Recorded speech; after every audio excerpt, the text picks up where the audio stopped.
Her daughter told her to quit crying at her own husband's memorial lunch. Elaine Mercer, 72, didn't say a word. Not then. By the end of that month, Vanessa's name was erased. From the will, the trust, and the deed to the house she'd already been eyeing. Elaine had buried her husband with dignity. Now she was burying her silence. For decades she gave. For once she was taking something back. And when Vanessa came clawing for control, the paperwork answered first, then the attorney. Wait, before we go any further, I gotta ask, where are you watching from? Drop it in the comments and don't forget to subscribe. Coastal Oregon, early spring. Elaine Mercer stirred the straw in her iced tea so she wouldn't have to meet Vanessa's eyes. Outside the waterfront cafe window, the ocean gleamed, too cheerful for the date, a year to the day since Jack died. 1 year since the last time someone had looked at her like she mattered without condition. Vanessa scrolled her phone with the same care she once gave her napkin folds, deliberate, unfeeling, pristine. "You're not even eating," she said without looking up. Elaine's salad sat untouched. The salmon steamed gently under untouched lemon. "I'm not hungry," she replied softly. Vanessa finally looked at her, a glance, not a gaze, sharp, quick, cold. "You have to stop making everything about him." Elaine blinked. "Mom, it's been a year. We've all moved on." The knife slipped in so cleanly, it took a second for the pain to register. Elaine picked up her cloth napkin and dabbed her mouth. Nothing to wipe, just something to do with her hands. Her gold wedding band caught the sunlight. Still on her finger. Still there. She folded the napkin precisely, laid it beside the plate, and stood. "I'll cover the bill," she said, reaching into her purse. Vanessa gave a short laugh. "Of course you will." Elaine said nothing, not even goodbye. She left the cafe with quiet steps, wind catching the edge of her coat like it too, wanted to turn back time. The house was still, not silent. Elaine didn't like silence, but still. A clock ticked, the refrigerator hummed. Outside, the wind touched the trees but didn't move them. She slipped off her shoes, hung her coat, and walked straight into the study. It hadn't changed. The will file sat where Jack left it, top drawer, left side. Pale manila, crisp edges, sealed with a blue tab marked Mercer/estate/initial. Elaine sat in the old leather armchair, its spine cracked and worn like Jack's laugh lines. She stared at the file, one hand on top of it, not lifting it, just feeling the weight. He had been methodical in life, a teacher who labeled everything, filed taxes early, signed holiday cards on the 1st of December. He had never, not once, asked her what would happen after. But there it was, his last words in black ink, hidden behind layers of print and legality. Elaine opened the drawer further. Tucked behind the file, a small square envelope with her name in Jack's handwriting. Elaine, no stamp, no seal, just a soft fold. Her hands trembled slightly as she opened it. Inside was a single line, "Don't let her turn cold, or let her turn you." She didn't cry. She leaned back in the chair, let the words settle like tea leaves in the bottom of a cup. Then, slowly, deliberately, she pulled the will file out and placed it on the desk. Her fingers hovered above the clasp. From the kitchen, her phone buzzed. "Vanessa, brunch this Sunday? Dress nice. Carly's friend will be there." Elaine turned the phone over without replying. She looked back at the file. The clasp clicked open. Coastal Oregon. Early evening. Elaine moved through the house like someone trying not to wake ghosts. The light had shifted, that amber gold stretch just before dusk when the walls looked warmer than they were. She didn't turn on the lamps. The shadows felt honest. In the hallway, she paused at a photo from 1996. Jack in a windbreaker, holding a paper kite above his head. Vanessa, 12 years old, already impatient, stood beside him with her arms crossed, mid-eye roll. Elaine remembered taking the picture. Jack had whispered, "Someday she'll smile at the wind." Just not yet. She never had. The next frame over showed Vanessa's high school graduation. Mortarboard tilted, lipstick perfect. Elaine had worn a pale blue cardigan that day, the one with the tiny pearl buttons. Vanessa hadn't commented. Later, she'd said, "You looked safe." That was her word for boring. In the kitchen, the tile floor chilled her heels. She ran her fingers along the edge of the countertop, the one Jack had recaulked 3 times, always a little uneven. "Like my handwriting," he used to joke. "It gets the job done, but it's not winning awards." Elaine opened a drawer, not sure what she was looking for. Found rubber bands, old takeout menus, a realtor's postcard tucked between unpaid water bills, and a faded recipe for pear tart. Coastal Home Group. "We sell more than houses. We sell closure." She almost laughed. Almost. She placed the card gently on top of the pile, not throwing it away, just letting it breathe. The living room was next. A needlepoint pillow still sat where Jack had left it last. Indented, a little crooked. Across from it, the fireplace, untouched. A thin film of ash from the last winter he'd been well enough to make a fire. They'd sat in matching chairs and said nothing for hours. Elaine didn't know it then, but that was her favorite conversation. She stepped into the guest room. The closet held a mix of board games, mismatched luggage, and a dusty box labeled in Jack's blocky print, letters/E private. Elaine froze. She crouched slowly, knees aching like an old violin tuning up, opened the box. Inside, envelopes of varying size and age, some yellowed at the edges, some still crisp. She recognized the thick one on top, her own handwriting on the front, from the year they'd fought about moving to Oregon. She'd forgotten he'd kept it. Underneath it, a smaller envelope. Jack's handwriting again. No date, no stamp, just her name, Elaine. She hesitated, but only for a breath. She opened it. Inside, a single note card, written in ink that had bled just slightly over time.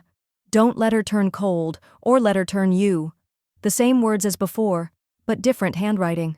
Earlier, slanted, younger. This wasn't an echo, it was the original. Jack had written it twice. Saved it twice. Elaine's throat tightened. Not with tears, not yet, but with recognition. She folded the card and placed it back in the box. Then changed her mind. She slipped it into her cardigan pocket instead. As she stood, the setting sun pierced through the blinds, casting long lines across the floor like a quiet verdict. Elaine turned toward the front door. She passed the kitchen counter without stopping. The realtor's postcard stared up at her like a suggestion. She picked it up, and this time, she didn't set it down. Coastal Oregon. Midweek morning. Elaine sat across from the mahogany desk, hands folded in her lap like a schoolgirl waiting for judgment. The attorney, Mark Eddings, silver-templed and even-toned, flipped through the draft with clinical precision. His office smelled faintly of leather and printer toner. Behind him, the window framed the gray Oregon coastline, blurred by mist. A line of seagulls moved like punctuation across the sky. "I've outlined 3 options," he said, sliding the packet toward her. "Revise the existing will with amendments, revoke and draft anew, or seal this one and file it quietly until the time comes." Elaine didn't touch the paper. "I want a new one," she said. "No footnotes. No inheritances out of obligation." Eddings nodded like he'd expected that answer. "And the primary beneficiary?" She hesitated. Not out of doubt, but finality. She thought of Jack's face when he laughed, the softness in his eyes when Vanessa wasn't in the room. She thought of the way he used to leave post-it notes on the fridge with nothing more than a smiley face. The man who reminded her, in both life and ink, not to let bitterness choose her shape. "Someone who still listens," she said quietly. "Put that in writing." Eddings raised an eyebrow. "That's not exactly legal phrasing." "Then rephrase it," she said, "but keep the meaning." He made a note on the margin of the document. The pen clicked like a gavel. Elaine's phone buzzed on the table. "Vanessa. Brunch. This weekend, bring your checkbook. Carol's friend will be there." Elaine turned the phone face down without a word.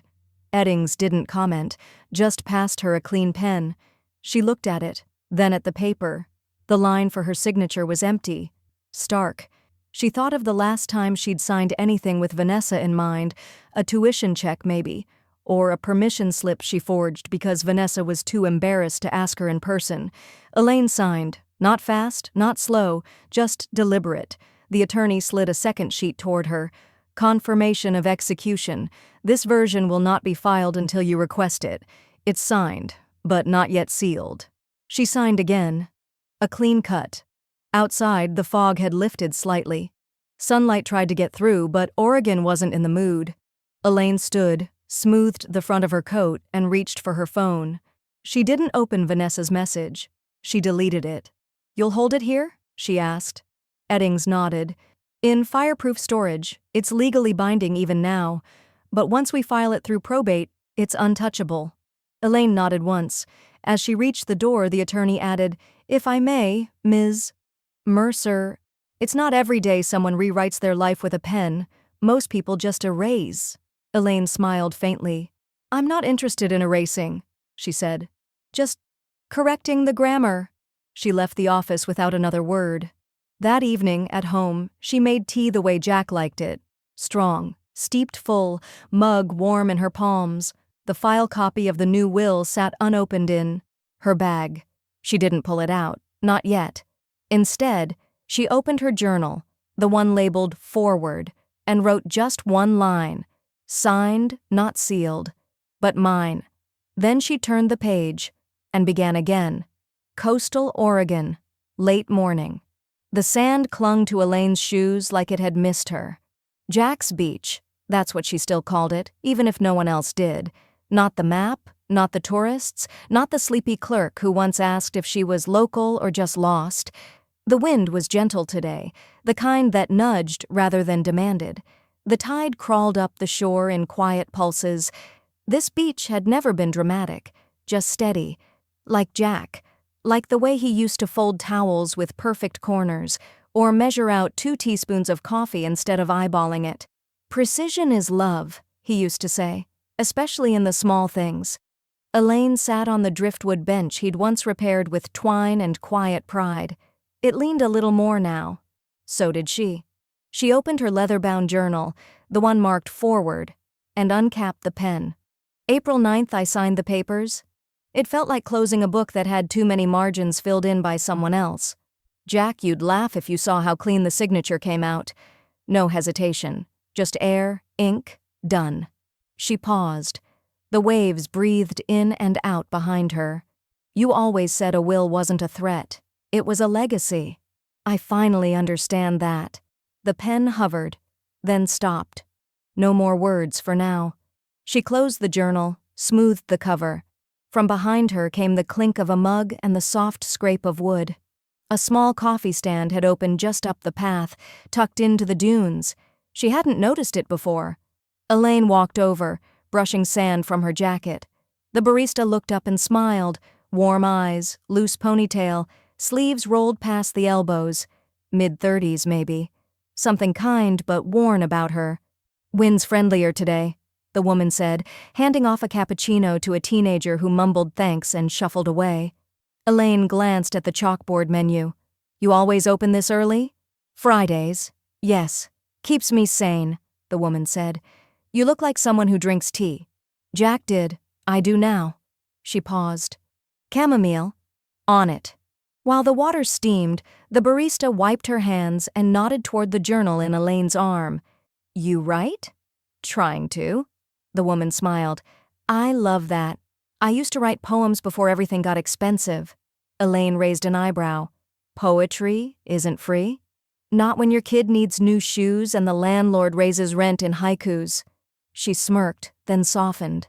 "Sorry. Too much too soon." "No," Elaine said. "It's refreshing."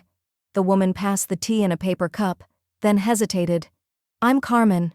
"Elaine." They shook hands. As Carmen reached for the cash drawer, Elaine caught sight of a photo taped to the espresso machine, a young girl, maybe 8, beaming beside a pile of library books. "That your daughter?" Carmen's face lit up. "Maya.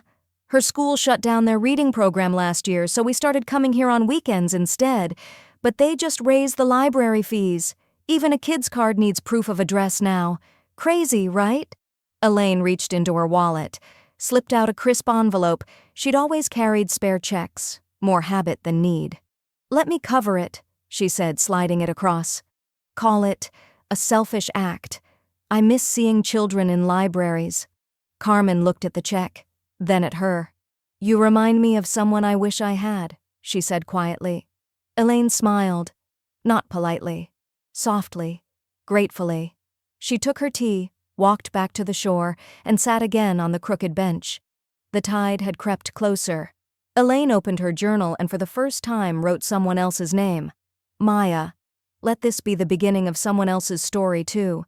She underlined it once. Behind her, the espresso machine hissed like punctuation. Coastal Oregon. Saturday evening. The house was all angles and marble, the kind of place where nothing held fingerprints, only reflections. Elaine stood just inside the entryway, coat still on, as Vanessa floated from guest to guest with a practiced smile and a wine glass that never emptied. Everyone was dressed in creams and slate blues, like the invitation had come with a mood board. Elaine wore a cardigan Jack once said brought out her eyes. Tonight, it brought her questions. Mother, you made it, Vanessa said, appearing at her side without making eye contact. There's extra seating in the sunroom. We pulled out the wicker. Wicker, Elaine thought. Of course. The introductions came quickly. This is my mother. She's recently transitioned into solo living, Vanessa said to a woman in stilettos. Then to another.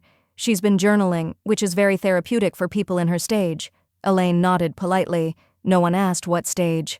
The dinner tables sparkled like a showroom floor. 12 guests, multiple forks, cloth napkins knotted into designer swans.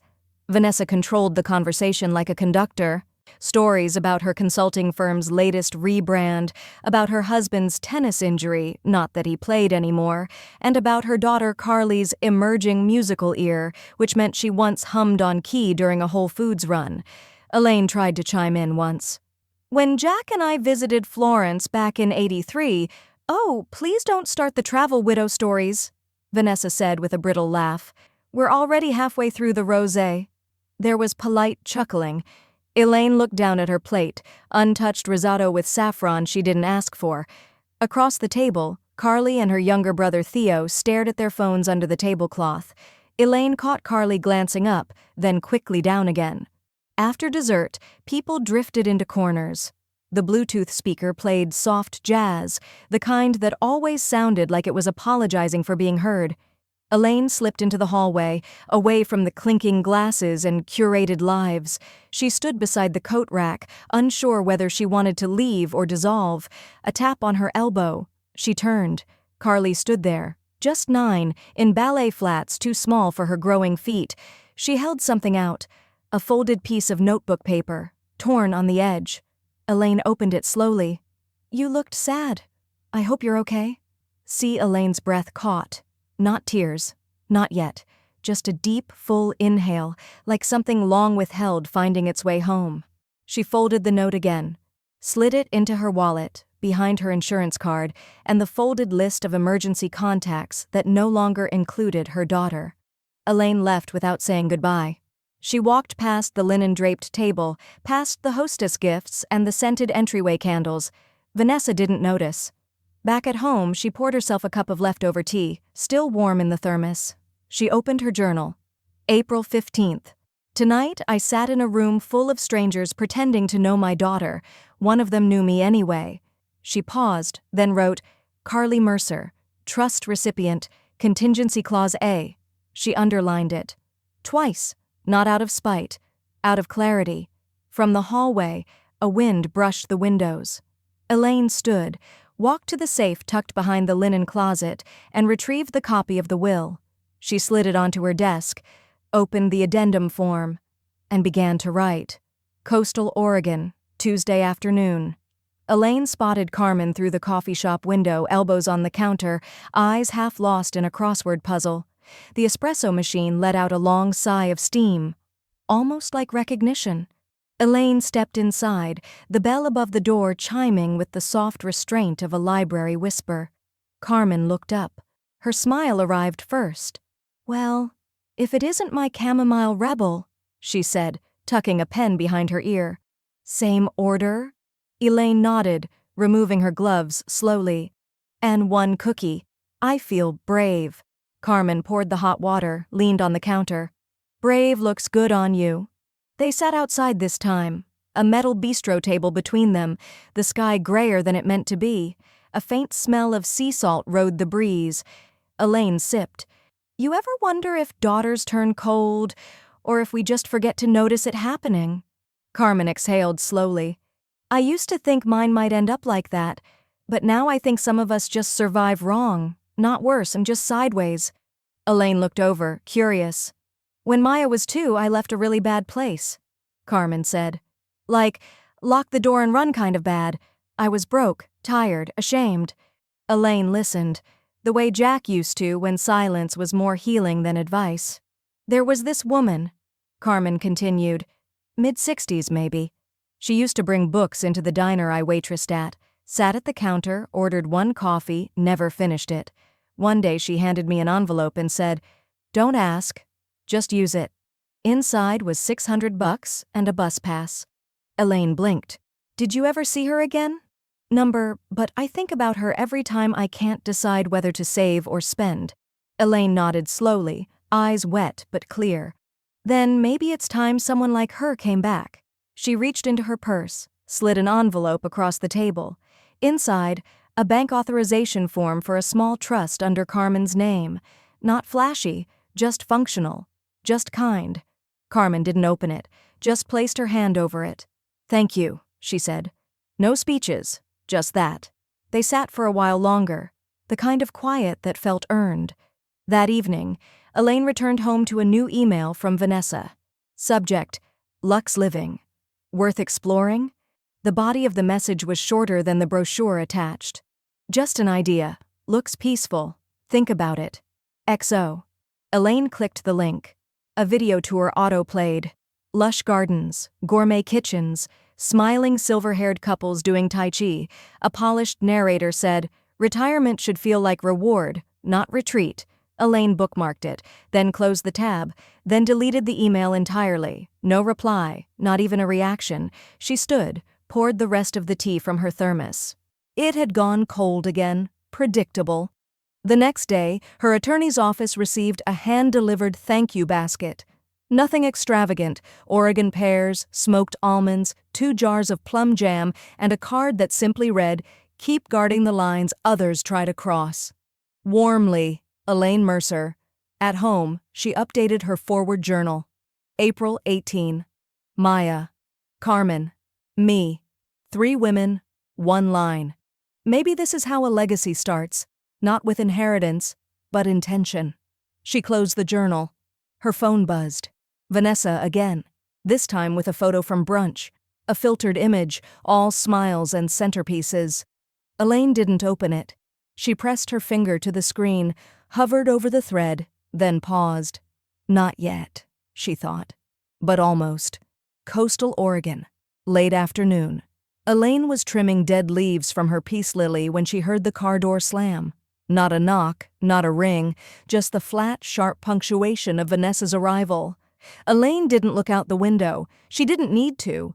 She recognized her daughter's footsteps even after all this time. Fast, clipped, purposeful, like someone chasing a version of themselves they never quite caught. The doorbell rang once, then again, sharper. Elaine let it ring. Eventually, a key turned in the lock. Vanessa stepped in, dressed like she had somewhere better to be. Cuffed trousers, tailored blazer, makeup that said, "Unbothered" in 5 digits worth of products. "We need to talk," she said without greeting, letting the door swing shut behind her. Elaine didn't stop tending the plant. She pinched off a brittle stem and dropped it into the compost bowl before speaking. "I suppose we do," she said quietly. Vanessa's eyes scanned the living room. Nothing had changed in the decor. No new furniture, no removed photos. But something felt different. Lighter, perhaps. Unburdened. "You've been making changes," Vanessa said, voice controlled but tight. Elaine looked up at her. "Is that a question or an accusation?" Vanessa took out her phone and opened a folder of documents. "You haven't responded to any of my messages. And this morning, I received notice from a court clerk. There's been a hold on Dad's estate file." Elaine raised an eyebrow but said nothing. "I contacted your attorney," Vanessa continued. "He wouldn't speak to me. Said I wasn't listed as a current beneficiary. Elaine turned and walked slowly toward the study. Vanessa followed, her heels clicking like threats. Inside, Elaine moved to the tall cabinet beside the desk and pulled open the top drawer. From it, she retrieved a manila file, aged but intact. The original will, the one Jack had signed when things still felt whole. She held it with both hands, not offering it, simply showing it. "You kept the old version?" Vanessa asked. Elaine nodded. "Of course. People like you assume we erase the past when we revise the future." Vanessa stepped forward. "I want to see it." Elaine placed the file on the desk, but her hand rested on top. "This is a decoy. The new one's not in this house." "What are you hiding?" Vanessa snapped, her composure cracking. "What gives you the right to—" Elaine cut her off, not harshly, but firmly. "Only what you never cared to ask about." For a moment, the room felt impossibly still. The sound of the clock ticking on the wall became loud enough to register. Elaine stepped aside and gestured toward the seat across the desk. "You can sit or you can leave, but you can't rewrite what you neglected." Vanessa didn't sit. She crossed her arms. "If you think I'm going to let you cut me out of what's mine," Elaine smiled gently, "then you'll need a lawyer better than mine, and I'm told that's a tall order." Vanessa's expression twisted, something between disbelief and the sting of realization. "You've always loved drama," she muttered. "No," Elaine said, her voice even. "I've just finally stopped loving silence." She turned her back calmly and opened the window beside the desk. The wind picked up a corner of the sheer curtain, and for a moment it looked like the room exhaled. Vanessa stood frozen. She stared at the file on the desk like it might blink, then turned and walked out without another word. Elaine didn't watch her go. Instead, she reached for her forward journal, opened to a blank page, and wrote, "Today she stormed in, looking for control." She left empty-handed. "I didn't slam the door behind her. I let the wind do it." She capped the pen. Outside, dusk had settled low and wide across the sky. Elaine made tea, stronger than usual. And for the first time in a long time, she left the front door unlocked. Not in welcome, but because fear no longer had a seat at the table. Coastal Oregon, April 22nd, 11:10 a.m. Elaine stepped lightly through the damp grass, the kind that clung to shoes and whispered underfoot. The cemetery was quiet except for the low murmur of wind slipping through the evergreens that bordered the northern edge. Birds called occasionally from high branches, but even they seemed reluctant to break the stillness of the morning. The ground felt soft beneath her feet, unsettled but not threatening. Much like the year itself, she held a single white rose, no bouquet, no ribbon, just one. She approached Jack's headstone slowly, her coat buttoned all the way up despite the gentle warmth of spring. The granite was simple, just the way he wanted it. Jack Mercer, 1947 to 2023. Precision is love. Elaine knelt beside the stone and placed the rose carefully in the small bronze vase.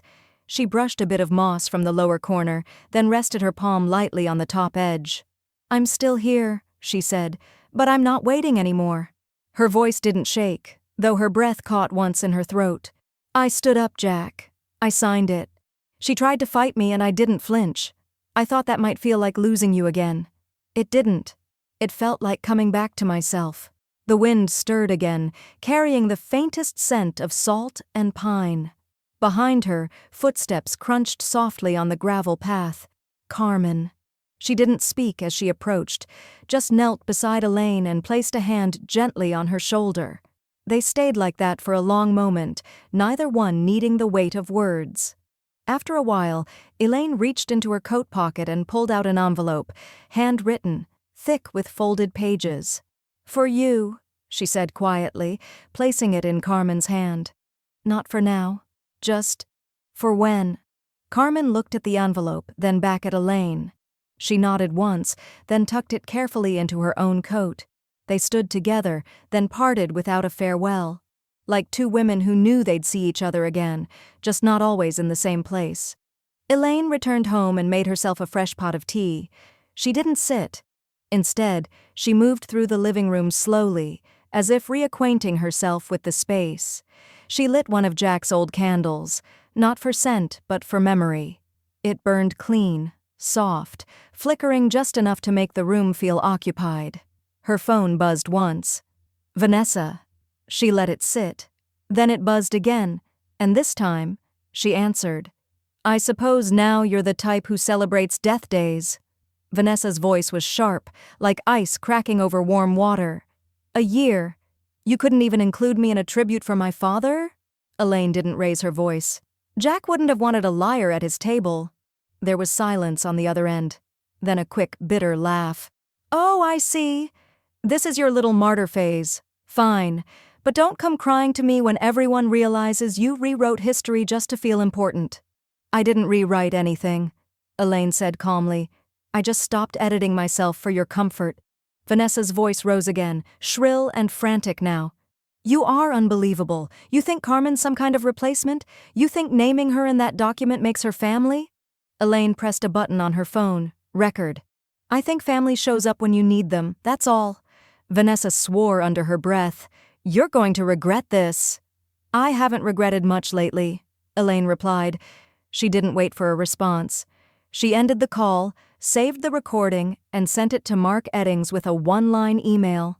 This should satisfy the clause for accelerated exclusion. Then she closed the laptop. Outside, clouds were starting to break. Sunlight spread carefully across the windowsill like it was testing its own welcome. Elaine sat down, opened her journal, and wrote, Grief didn't leave. It just got out of the front seat. Now I drive. She capped the pen and let the silence hold her, not in mourning, but in peace that had finally stopped asking for permission to arrive. Coastal Oregon. Thursday morning. The knock came just after 9 a.m. 3 short taps, followed by a pause. Precise. Official. Vanessa opened the front door of her townhouse, still in a satin robe, coffee in one hand, phone in the other. The man on the porch wore a navy USPS jacket and carried a small gray mail bag. His expression was neutral, almost bored. Signature required, he said, handing her the electronic pad. Vanessa scrawled her name with her pinky finger and took the envelope without reading the return address.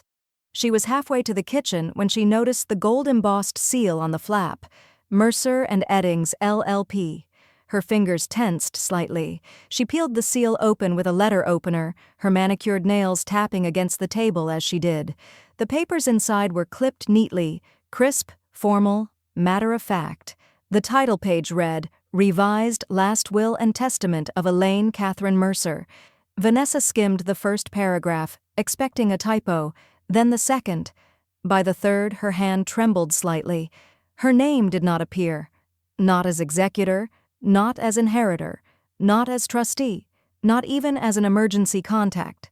Instead, she saw new names, Carmen Alvarez listed as executor, Maya Alvarez, minor beneficiary under educational trust, and, tucked into a separate clause, Carly Mercer, age 9, listed as contingent recipient.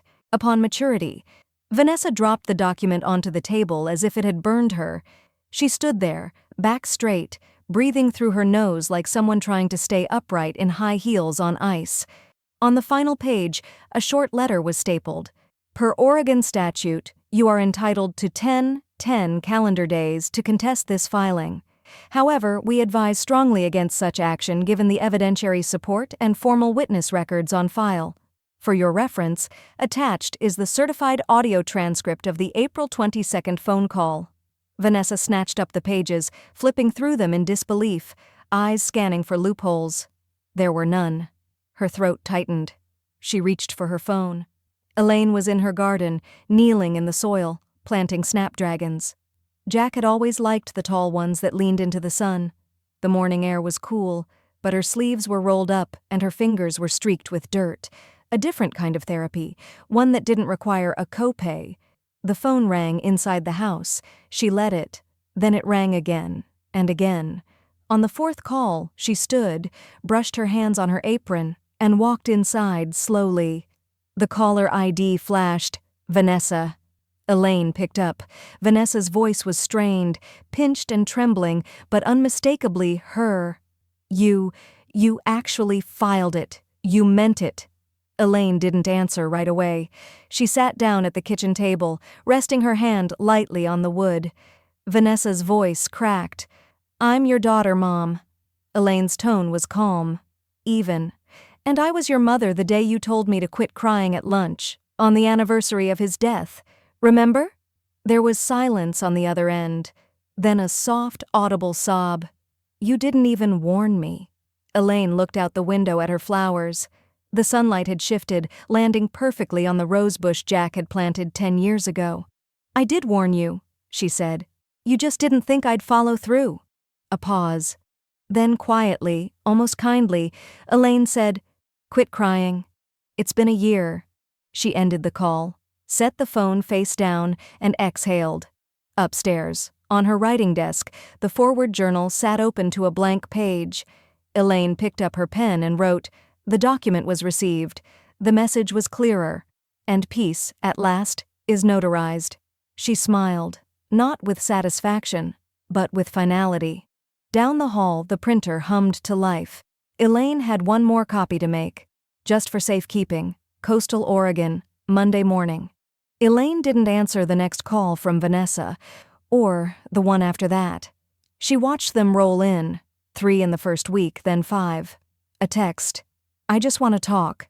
Another, hours later. "You don't get to erase me." And then, quiet. But it wasn't the kind of silence that begged for peace. It was the kind that stalked the corners of a room, waiting to be noticed. Elaine muted the thread, archived the email folder, and placed Vanessa's contact under a label she named "No Longer Emergency." She didn't block her. Some silences didn't need walls. Just locks. At the local library, Elaine ran her hand along the edge of the circulation desk like she was greeting an old friend. It had been years since she'd volunteered here, back when Jack used to wait outside with a newspaper, refusing to admit he liked watching the story times through the window. Now she returned not just as a visitor, but as a tutor. Her first session was with a boy named Milo, age 8, who refused to read anything but space books. Elaine didn't push. She let him orbit his obsession, gently guiding him through each paragraph like a language steward rather than an enforcer. Later that afternoon, Carmen arrived with Maya. The girl clutched her new library card like it might vanish. Elaine showed her how to search the catalog, how to whisper without muting joy, and how to keep your place in a book without dog-earing pages. Carmen watched from the doorway, arms crossed but face soft, like someone seeing a family photo form in real time. After the session, Carmen leaned in and said quietly, "You're not just good at this, you're meant for this." Elaine smiled, more with her eyes than her mouth. "I think I forgot that for a while." That night, a letter from Eddings waited in her mailbox. Inside, a neat summary of Vanessa's initial legal inquiries. Formal in tone, but beneath the legalese, Elaine could feel the tension, Vanessa probing, questioning, circling like someone who didn't yet believe the door was closed. Eddings had replied on her behalf. Elaine didn't even need to lift a pen. She folded the letter carefully, placed it in her file folder marked "Done," and poured herself a cup of rooibos tea. There was still heat left in the pot. That, too, felt new. On Thursday, Elaine walked into a yoga class at the local senior center. The room smelled faintly of eucalyptus and old wood floors. The instructor was kind-eyed, mid-50s, and didn't insist on anything. Elaine appreciated that. She had no desire to be flexible in the way people usually meant it. They flowed through poses slowly, with intention. Elaine's joints creaked, but her breath was steady. After class, a woman named Judith, tall, silver-bobbed, wearing a sweatshirt that said, "Retired, not expired," approached her at the water station. "You're new," she said, matter-of-fact. "I am." Judith looked her up and down, not unkindly. "You carry dignity like it's armor. People notice." Elaine blinked. The compliment felt earned but unfamiliar. "Thank you." "Stick with us," Judith added. "We've got room for quiet power." That evening, Elaine sat by her fireplace, not for warmth, but for presence. She hadn't turned on the TV in weeks. The quiet didn't press in anymore. It expanded. She opened her forward journal, wrote the date, and then, "Some wars don't need swords. Sometimes silence is sharper, and peace doesn't ask permission. It just settles in. She underlined the last line twice, not with anger, with certainty. From the living room, the phone buzzed once, an alert from a lawyer's office downtown. Vanessa had filed an informal petition. The subject line read, "Emotional Damages Inquiry." Elaine didn't react. She placed the journal on the table, picked up her cup of tea, and walked to the window. The tide was out. The sky was opening. She took a breath deep enough to feel the ocean in it, and smiled. Not because anything had ended, but because something better had finally begun. Coastal Oregon, Thursday afternoon. The last thing Elaine remembered clearly was the sound of her teacup hitting the kitchen floor. No crash, just a soft, surprised clink. Like the porcelain couldn't decide whether to shatter or simply surrender. She had been reaching for the drawer, meant to grab a pen, maybe a pad, maybe nothing at all. The left side of her body felt suddenly distant, like it had slipped into another room. Her vision narrowed, not to darkness, but to silence. Then everything blinked. She woke up to white walls, the rhythmic hush of a blood pressure cuff deflating, and the faint scent of lemon-scented antiseptic. A monitor beeped beside her like an overly polite metronome. Tubes in her arm. A pulse oximeter clipped to her finger. She was lying still. So still it felt performative. For a while she just listened. Then from the corner of the room came a voice she knew. "Carmen, I brought you those chocolate-covered almonds you pretend not to like," she said softly, setting a small paper bag on the side table. "I told the nurse you're allergic to drama, but they said that's not an official diagnosis." Elaine didn't respond, not yet, but her mouth twitched. A near smile, a flicker of return. Carmen sat in the vinyl chair beside the bed, crossed her legs, and opened a worn paperback. "I figured I'd read you something with a little bite." Her voice carried gently through the room, low, unhurried. She read from the middle, the kind of confident choice that assumes the story can meet you wherever you land. And she realized the smallest rebellions were often the most permanent. A quiet door locked, a name removed, a call unanswered. Carmen looked up, searching Elaine's face. Nothing yet, so she kept reading. By the third day, Elaine stirred. Not a full awakening, but a shift. Her fingers curled slightly, her eyelids fluttered. The monitor quickened. Just a whisper. Carmen noticed immediately. She reached forward, touching Elaine's hand gently, just 2 fingertips. Elaine's lips parted. A faint breath. Then quietly, with dry humor barely intact, she whispered, "Did you win the lottery?" Carmen's laugh came too fast to suppress. It startled the nurse walking by. "No," Carmen said, brushing a tear away with the back of her hand. "But it feels like I just did." Elaine blinked slowly. I thought I left the tea on." "You left the door unlocked," Carmen replied. "Maya noticed. She sent me." "Smart kid." Elaine closed her eyes again, but this time it looked like rest, not retreat. The next morning, Elaine sat propped up in bed, pale but alert. The doctor explained she'd experienced a transient ischemic attack, a mini-stroke. No permanent damage, but a warning. Elaine nodded slowly, as though she were listening to a weather report about someone else's town. When the doctor left, Carmen sat at her bedside with a manila folder in her lap. "Mark dropped this off," she said, holding it out gently. "Said you'd know what it was." Elaine took it slowly. Inside, the final documents, updated just a week prior.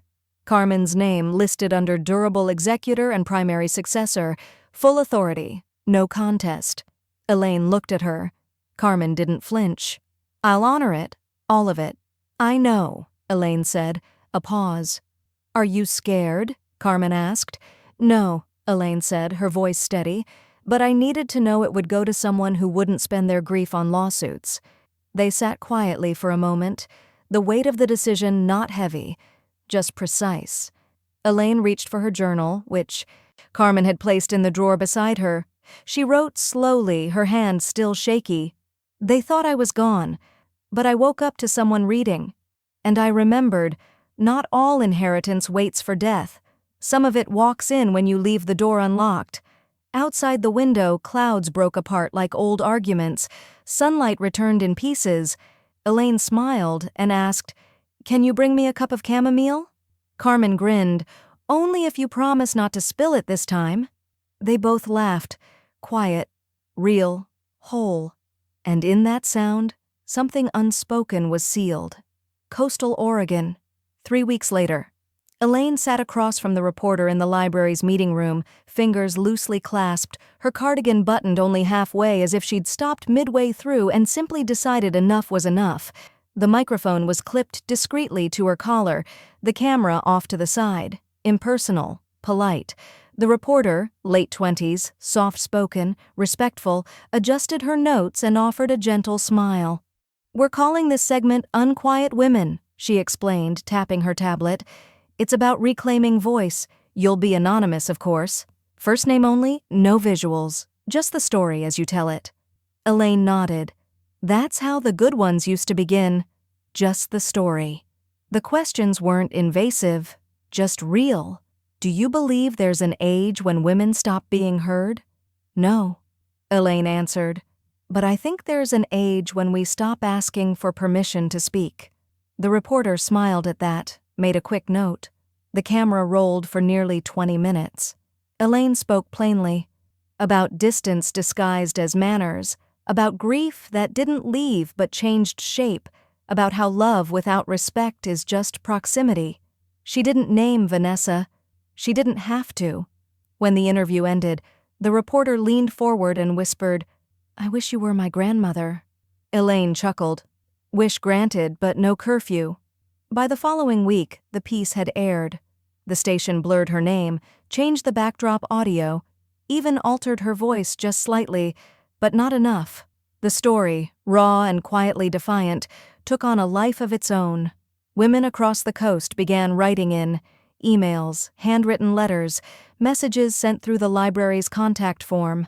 Elaine read them at her desk in the early morning hours, one hand always resting on her teacup, the other tracing the curves of their cursive as if absorbing their stories through her skin. I thought I was the only one. I blocked my daughter after she screamed at me during my chemo. I'm 74. I finally stopped paying my son's rent last month. It feels like breathing again. Elaine answered every single one, even if all she wrote was, "You are not alone, not anymore." Carmen was the one who suggested the audiobook. "You've got a voice like honey left on a stove too long. Sweet, but it stays," she said, adjusting the mic settings in the borrowed podcast room at the local community college. They titled it, "Quiet Goodbye." Elaine read selections from her forward journal, short essays, moments, a life deconstructed and rebuilt in clean lines and deliberate silences. Carmen handled the editing. Elaine handled the tea. They released it online with little fanfare, no press, no promo, just a title and a description, for anyone who's ever grieved the living. Within a week, downloads climbed, then doubled again. On a bright Saturday morning, Vanessa sat across from a friend at brunch, scrolling aimlessly through her phone, while the friend chatted about a podcast she'd heard on the drive over. "It's this older woman," the friend said. "She talks like she's survived a war no one noticed. Says things like, silence is not absence. Sometimes it's defense.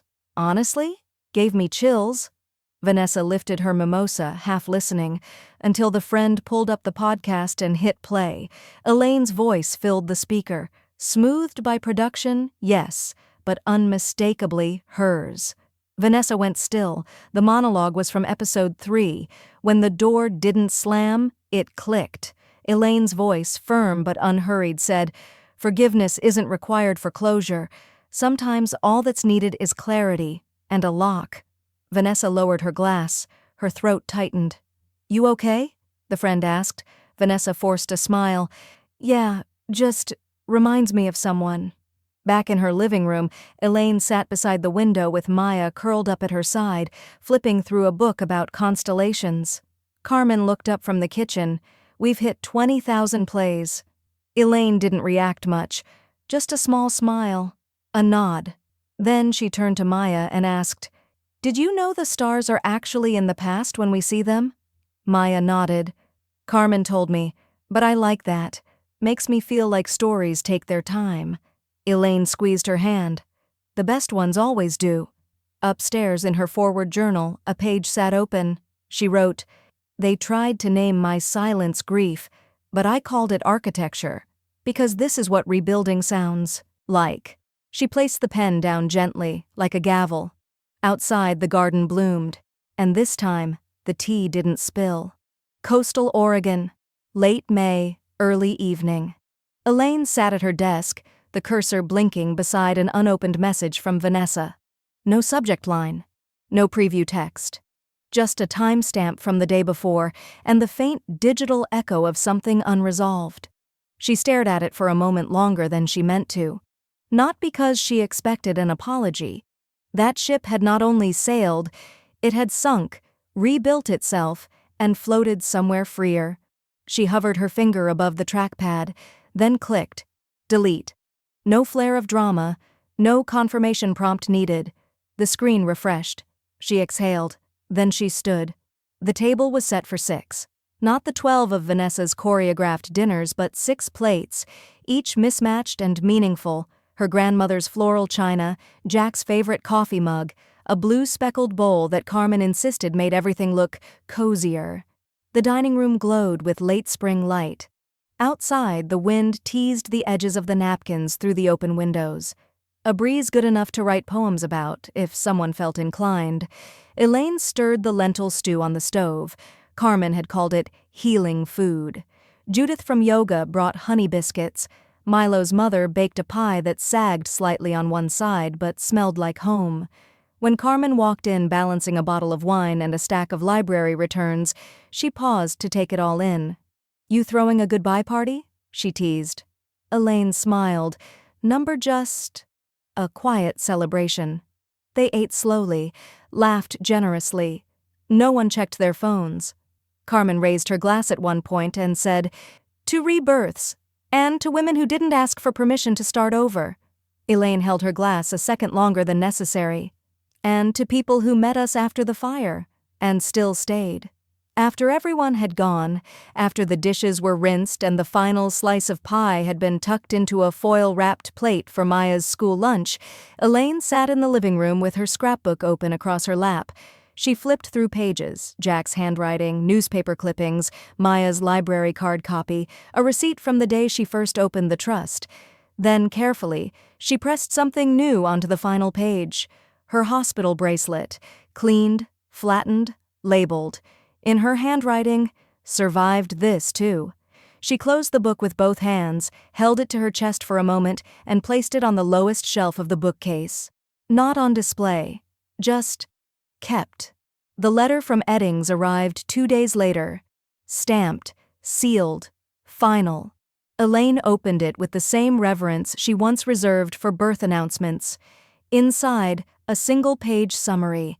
Vanessa Mercer's final appeal for reinstatement has been formally denied. Ruling upheld by the court in full. No further action advised. Elaine read it once, then again more slowly.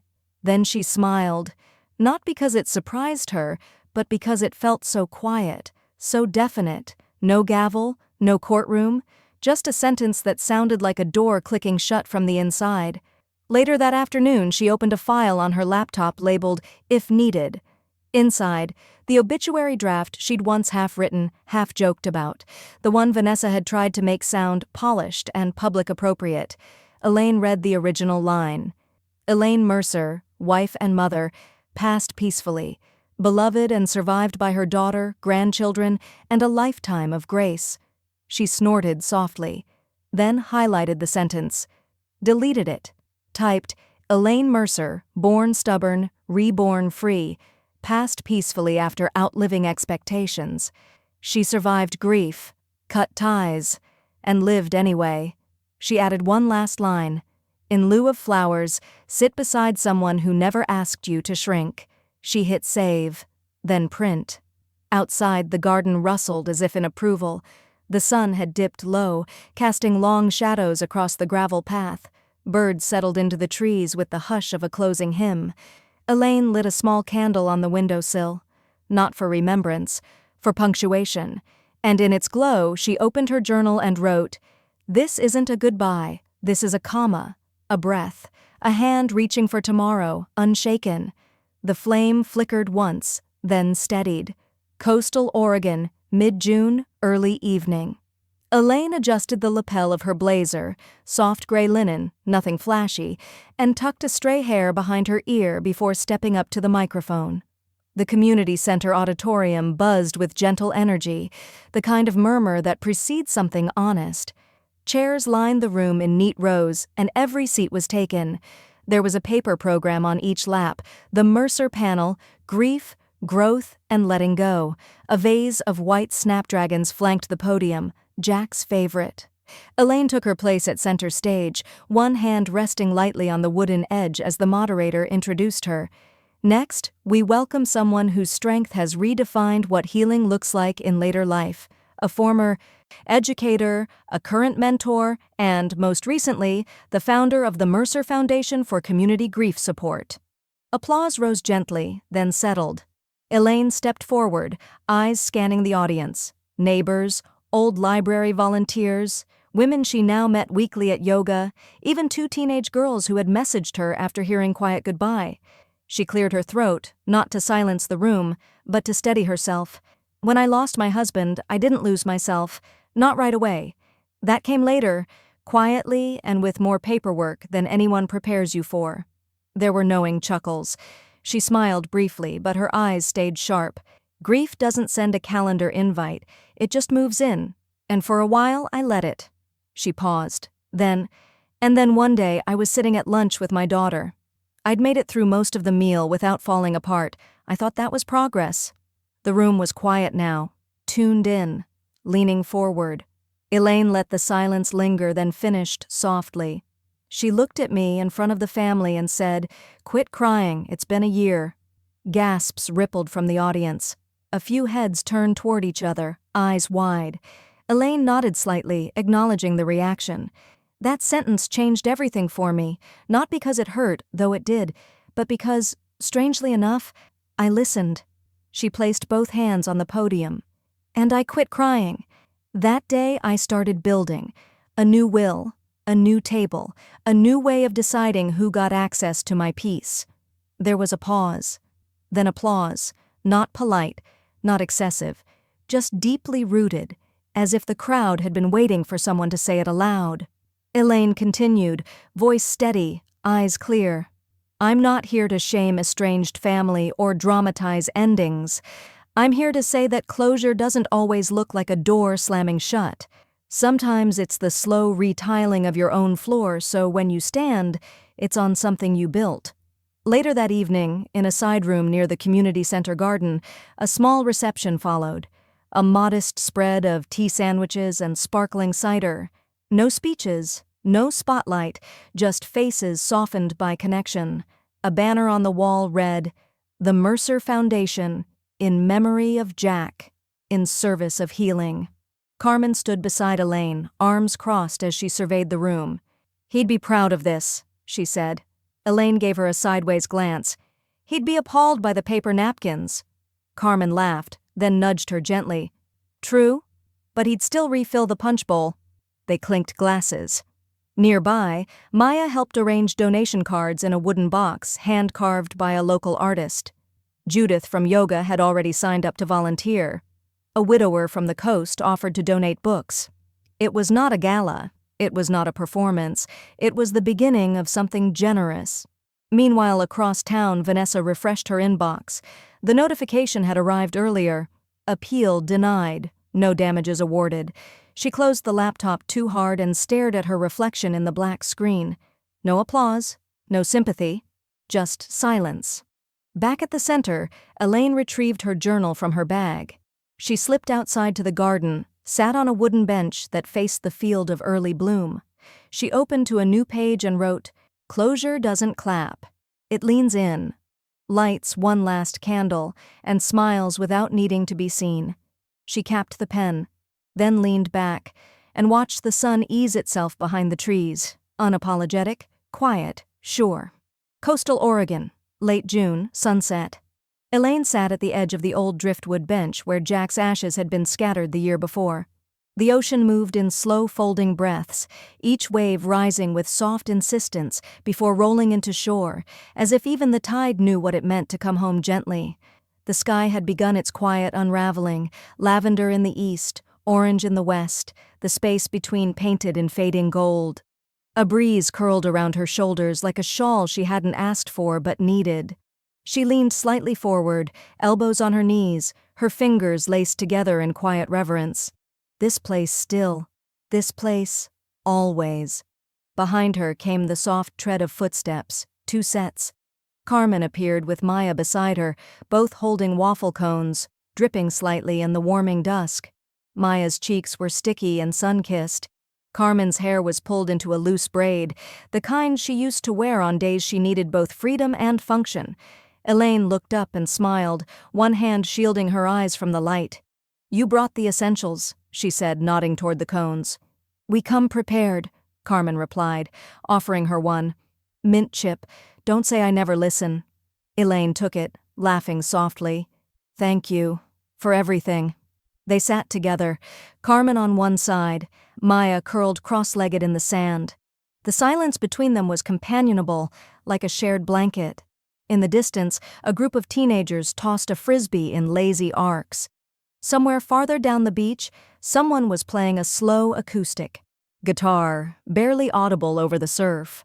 After a few minutes, Elaine reached into her bag and pulled out a small cream envelope. Her name was written in her own hand, neat and curved. She offered it to Carmen. "For when I'm gone," she said quietly. "Don't open it before." Carmen didn't take it right away. Her face shifted, but she didn't argue. She just nodded and took the envelope with both hands. "I'll wait," she said. Maya looked up at them, mouth ringed with chocolate. Elaine turned to her. "Do you know what constellations are?" Maya nodded. "They're just stories people told with stars." Elaine smiled. "Exactly. And some stories only show up when it's dark." Maya reached for her hand. Elaine held it gently. They sat there as the sun slipped lower, letting the quiet become a kind of ceremony. At one point, Carmen said, "I used to think peace was the reward after the chaos. But I think maybe it's the proof you survived it." Elaine didn't answer. She didn't need to. Instead, she tilted her head, listening to the hush of the waves. She breathed deeply, so deeply it felt like the salt air might fill her marrow. She closed her eyes for a long moment, and when she opened them, the sky had gone full flame. The kind of sunset Jack used to call an exit worth applauding. Maya ran toward the shoreline, barefoot, leaving small crescent prints in the sand. Carmen and Elaine watched her, and for a second, neither of them spoke. Then Elaine said, voice soft but sure, "Sometimes what you lose clears room for who you become." Later, as they packed up to leave, Elaine paused and turned back toward the bench. She left her scarf folded across the top rail. It fluttered once, then settled, catching the light like a memory choosing to stay behind. The screen fades to wide shot. The beach, vast and quiet. Waves tumble softly against the shore. Maya's laughter echoes faintly in the distance. One empty chair, one scarf. The breeze carries a hush that's not silence, but something gentler. From off-screen, Elaine's voice returns, low and even. "Legacy isn't what you leave behind, it's what makes someone stay." The tide rises, the light fades, and the story does not end. It simply exhales.